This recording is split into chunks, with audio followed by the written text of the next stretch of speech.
Now we're going to jump in and take a little bit more of a slant directly into Hyper-V and talk about some of the virtual machine configurations that we have here. Specifically, we're going to talk about some of the Hyper-V settings and some of the networking that goes on here. One of the things that we have that we've built in since 2008 R2 SP1, and that's when we introduced it, was dynamic memory. And this was a common request that we wanted to be able to do those types of things like they do with memory ballooning inside of our virtual machine environments, where we can specify, grow and shrink our memory as we need it for those virtual guests. So yes, we do support it. However, one of the things I want to be very clear on, and VMware will give you the same advice, you want to make sure you plan this out very, very well. Because what happens if you run out of physical RAM for your virtual machines? If you're actually using your virtual machines and there's no more RAM, where do they go? They go to disk to fulfill those needs or requests. Well, what happens? That generally will slow down those virtual machines a lot. So one of these things, when you're doing this virtual machine memory, there's a lot of technologies that we do under the covers, as well as VMware, to make sure that we try to avoid that scenario where you're actually hitting RAM. Because at the end of the day, you only have a finite amount of RAM on your servers that you can leverage and use for those different things. So some of the things that we actually do inside of Windows Server is we actually give you minimum and maximum startup memory. And I'll show you where all these are in the settings in just a few minutes. We do things called smart paging, which I'll talk about in the next time. We can actually do runtime configuration.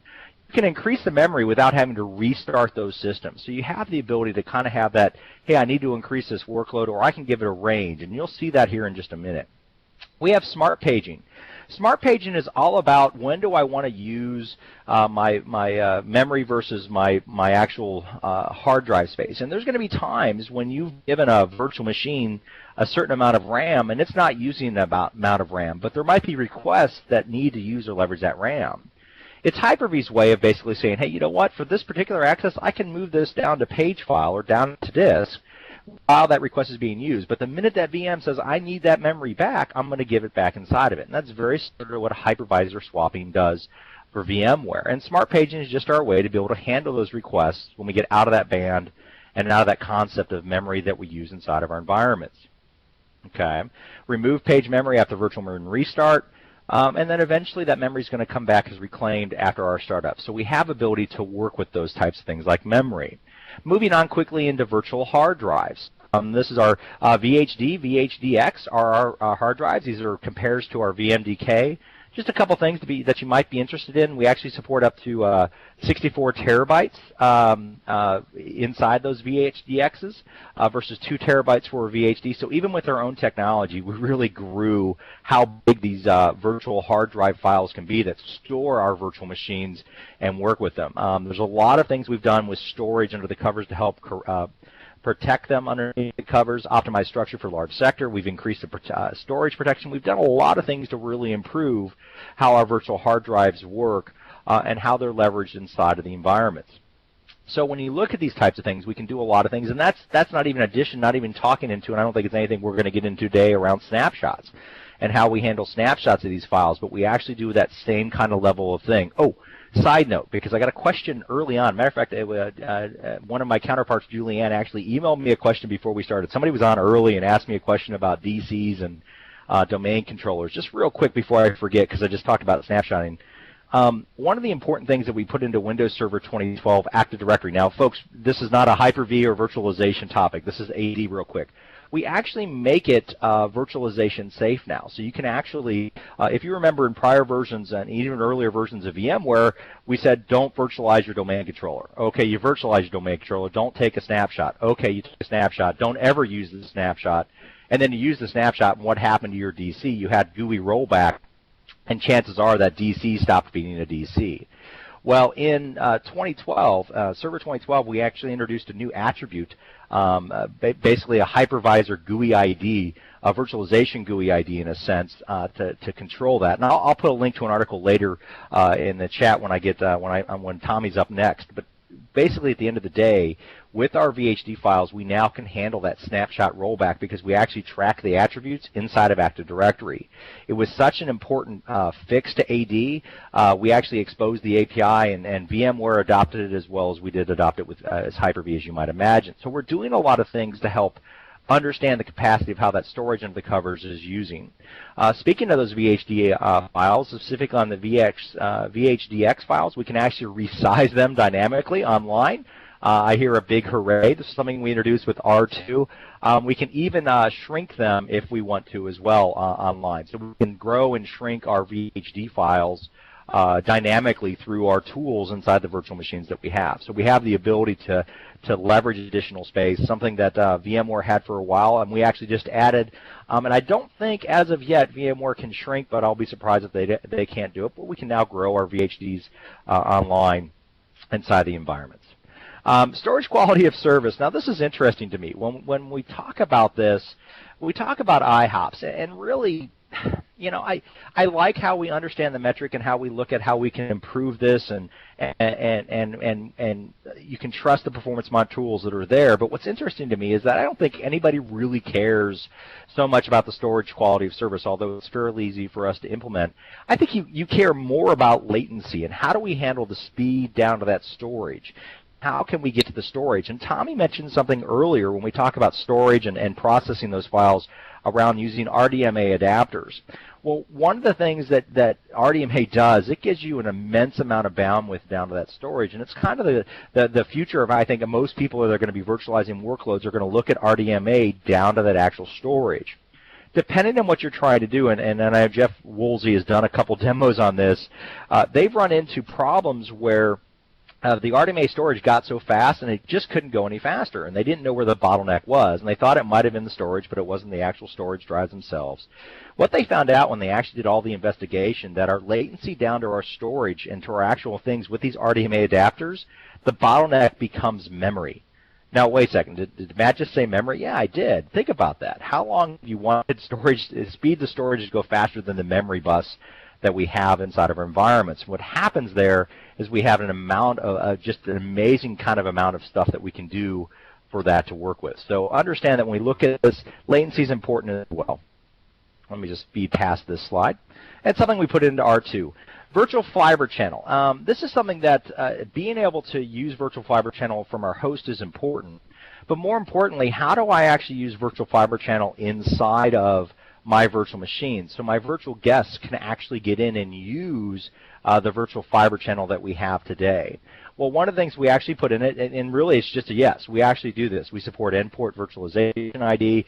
We can actually do up to 4 virtual machines, channel adapters on that. We have multipath I/O functionality, so we support a lot of the common functionality. But remember, this is not just talking about our host. This is actually talking about our guests accessing that storage directly to help maintain their storage, and more importantly, it's supported across live migration. I put this in the category of, yeah, we should have been doing this for some time to go on and work with it. Let's switch gears and talk about some of the Hyper-V networking basics for just a bit. There are 3 main types of networks that we have inside of our Hyper-V based switches and abilities. We have a private, which just allows VM to VM communication. We have internal, which allows VM to VM and to host, basically a host loopback in a sense. And then we actually have external, which allows that virtual machine to access the outside world. These are just standard kind of virtual switches that we have that we can use this. You can even assign them VLANs, although in the GUI you can only assign it to a single VLAN ID using PowerShell. And you see an example of a PowerShell script on the slide right now. You can actually assign them multiple VLANs for those VNICs. So we do support it. It's just a matter of how you might provision it. So if you've been ignoring PowerShell, we're already in the PowerShell 3.0, and I think 4.0 are on the horizon.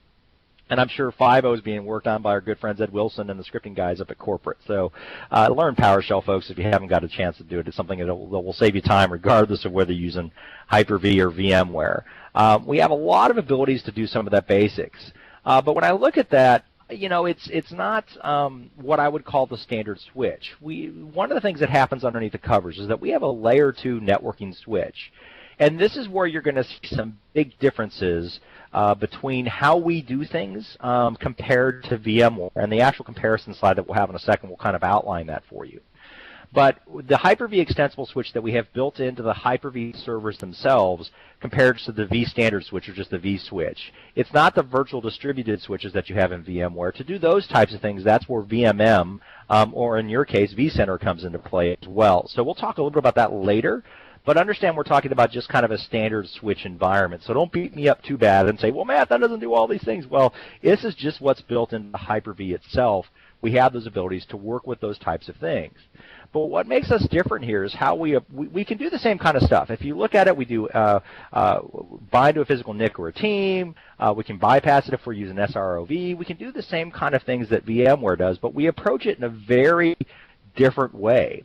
We actually give it the ability to kind of make a lot of settings, and I'll show you where some of these are, is to put DHCP guard protection on that. If you're not familiar with DHCP guard protection, it's designed to help protect against man-in-the-middle types of attacks. If somebody has a rogue DHCP server sitting around, intercept requests, this prevents that. We can do network traffic monitoring. We can use PowerShell and WMI interfaces to do all kinds of things inside the switch. But really how we approach it is best illustrated by kind of how we look at it in this slide here. What happens with our switch, and this is where we get into a big difference, we don't actually, whenever somebody has something new, like maybe Cisco comes out with a new piece of hardware that we want to work with for our actual networking and our physical networking or environment, we don't actually replace kind of a Hyper-V switch for that. We actually just extend it. At a very high level, the analogy that I use when I talk about the extendable switch and the types of things you can do with it is very similar to what we did with printers back in the day. You remember back in the old Windows days, if you had multiple printers from different manufacturers, you had the DLL nightmare, and each would bring their own spooler to play. They'd bring their own tools to play, and Windows kind of, when you had all those multiple spoolers for different kind of printers, just would choke. It wouldn't work really well. Eventually, Windows became mature enough, we basically said, hey, look, we got your stuff here. You just plug in and extend whatever your printer does, but right to the certain API set we're going to give you, and it allows us to print to that types of things. Well, imagine the same kind of things we do with networking. We actually provide this open and extensible switch that allows customers to bring in whatever kind of switch that they have that allows it to extend those different types of things that switch may do. It might do forwarding extension. It might do filtering extensions. It allows us basically to plug into our networking model to get that consistent feel. So it gets to the point that, to some extent, that we really don't necessarily care from a Hyper-V perspective what you're doing on that physical side to make your network sing. We're going to be able to be friendly with it and be able to extend that switch. We support NDIS filter drivers for extensions, and we can also do things with the Windows filtering platform to call out those drivers that people bring in.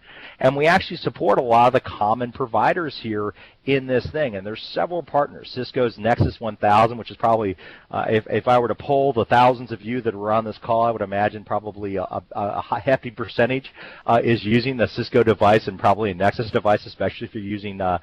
But you see the other ones. We actually allow that extension very, very nicely inside of our virtual environments.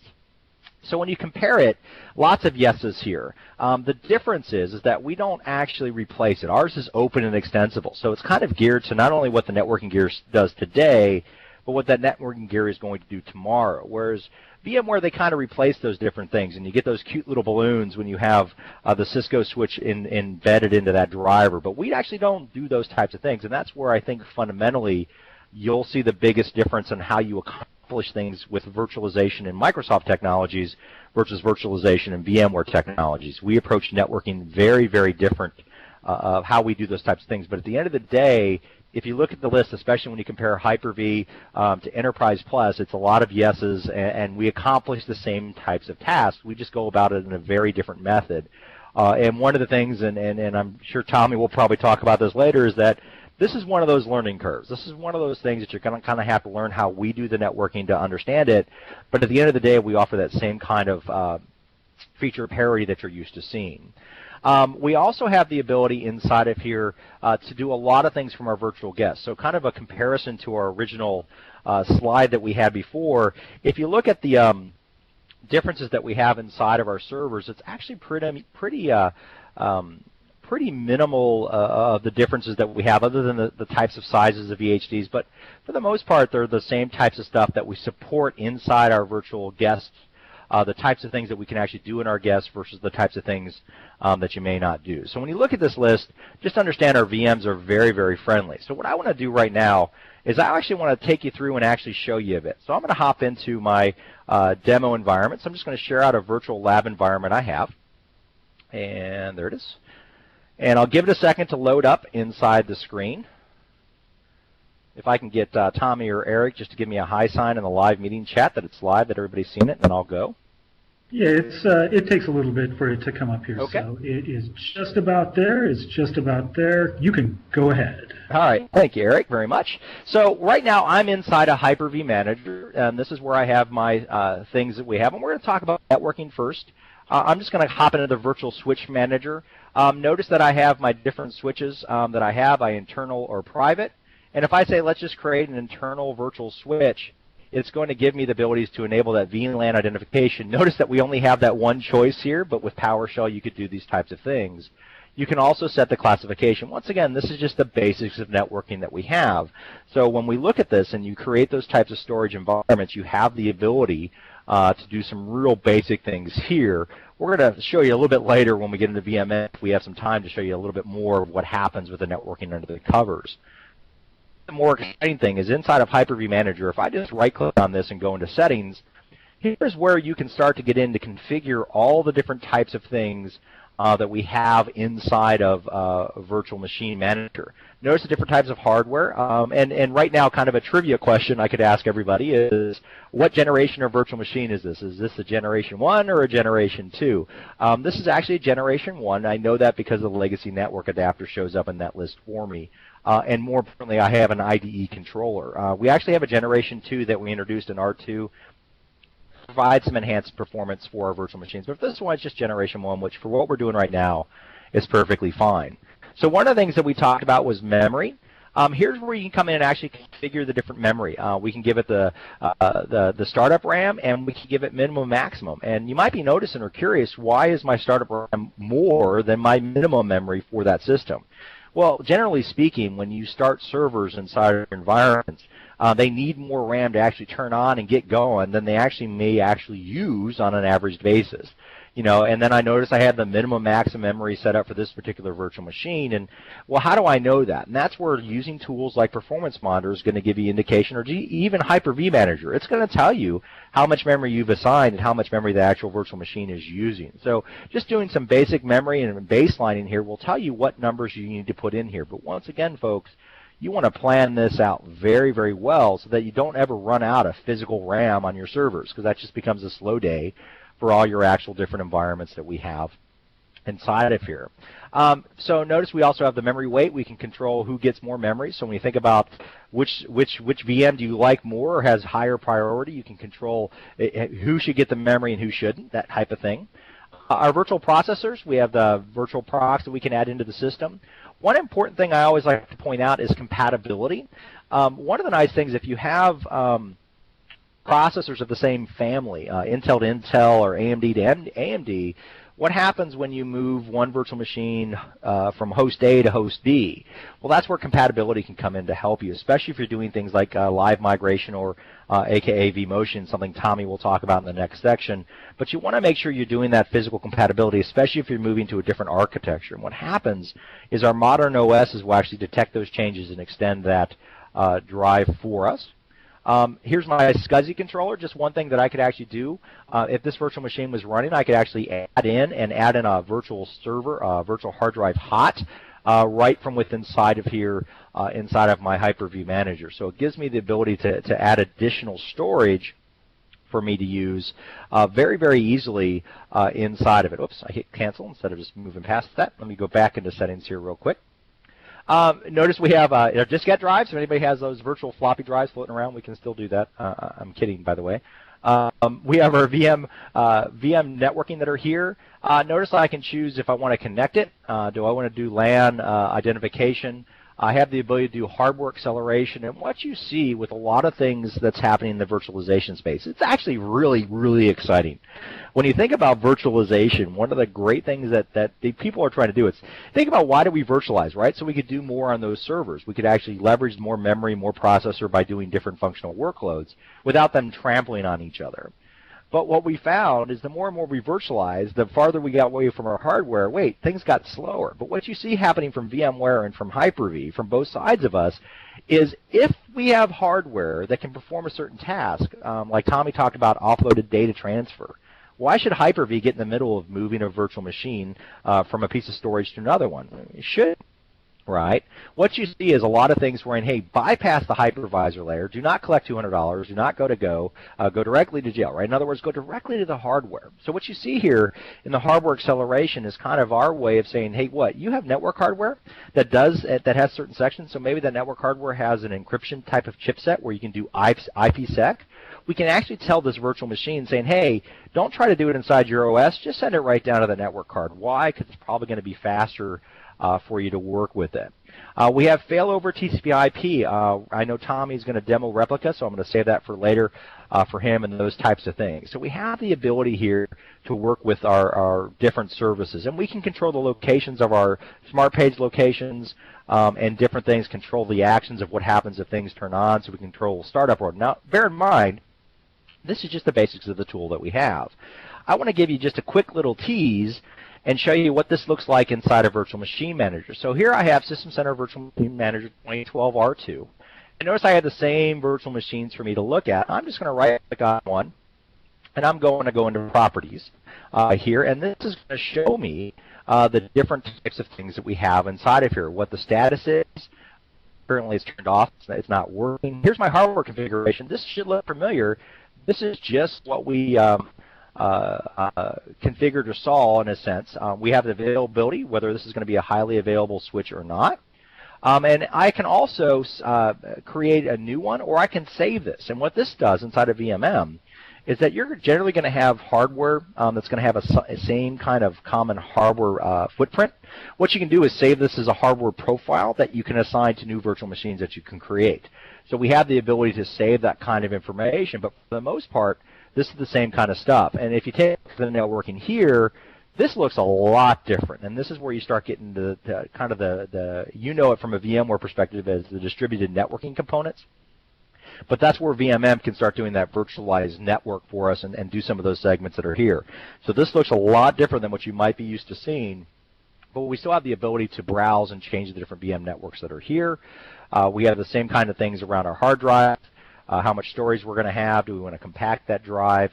Notice our memory switch almost looks identical to what we've had before. So you have the ability to come in and really see some different properties. So depending on how you're looking at your virtual machine and your virtual machine settings, whether you're in VMM or Hyper-V Manager, you're going to have a different look and feel, but at the end of the day, it's still the same kind of stuff that we have. So I'm going to go ahead and just stop this demo real quick, but I wanted to give you a quick tour of the different types of things that we can